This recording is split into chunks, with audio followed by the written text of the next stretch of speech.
Bonsoir, merci d'être avec nous sur Journal de guerre. Au 180e jour de la guerre entre le Hamas et Israël, voici ce qu'il fallait retenir de la journée à 19h30, heure de Beyrouth.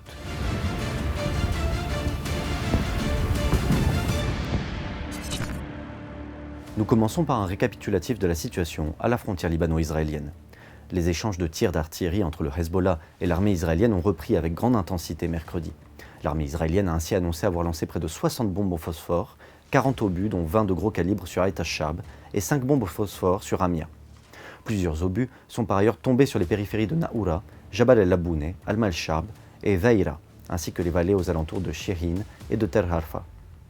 De son côté, le Hezbollah a revendiqué une attaque au missile sur la position de Al-Raheb, ainsi qu'un rassemblement de soldats israéliens qui se trouvaient à proximité de cette zone.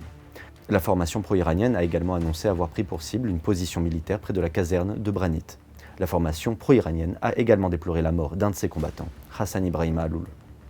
Par ailleurs, 4 jours après l'explosion survenue samedi dernier à la périphérie d'Ormesh, qui a fait 4 blessés parmi les membres de l'ONUST, la mission non armée chargée de la surveillance de la trêve en Palestine, Israël a nié toute implication dans cet incident.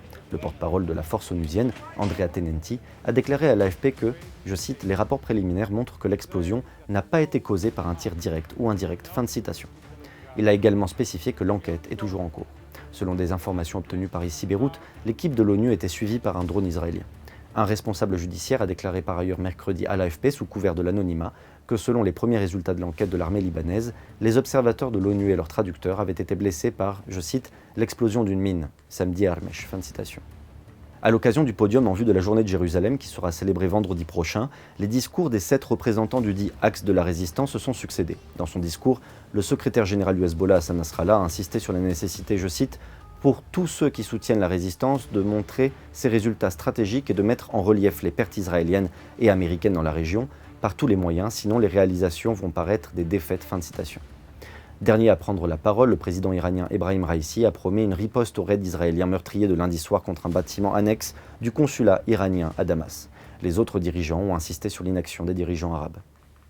À Gaza, où les combats se poursuivent de façon intensive, l'armée israélienne a reconnu mercredi une, je cite, grave erreur, fin de citation, après la frappe qui a tué dans la bande de Gaza 7 membres de l'ONG humanitaire World Central Kitchen, parmi lesquels 6 étrangers dont les corps devaient quitter le territoire palestinien pour être rapatriés ce mercredi. Le bilan humain depuis le début de la guerre à 19h30, heure de Beyrouth. Du côté israélien, 1200 morts sont officiellement recensés par l'État hébreu depuis le début du mois de novembre 2023. Un chiffre qui n'a toujours pas évolué selon les données officielles, malgré des annonces régulières de soldats tués dans les combats. L'armée israélienne a toutefois annoncé la mort de 257 soldats depuis le début de l'offensive terrestre à Gaza. Du côté de Gaza, le ministère de la Santé a recensé près de 32 975 morts parmi les Palestiniens depuis le 7 octobre. Sur le front diplomatique et humanitaire, le pape François a exprimé mercredi sa, je cite, profonde tristesse, fin de citation, après la mort de 7 travailleurs humanitaires dans une frappe israélienne à Gaza, renouvelant son appel à un cessez-le-feu et à la libération des otages enlevés par le Hamas. Par ailleurs, l'ambassadeur palestinien à l'ONU, Riyad Mansour, a officiellement relancé dans la nuit de mardi à mercredi la procédure pour devenir État membre à part entière de l'ONU. Une démarche à l'issue incertaine qu'ils estiment malgré tout essentielle face à l'offensive israélienne de Gaza. Merci de nous avoir suivis sur ICI Beyrouth. On se retrouve demain pour un autre résumé de la situation. Vous pouvez suivre toute l'actualité concernant cette guerre sur notre site www.icibeyrouth.com sous la rubrique Guerre Israël-Hamas ainsi que sur tous nos réseaux sociaux.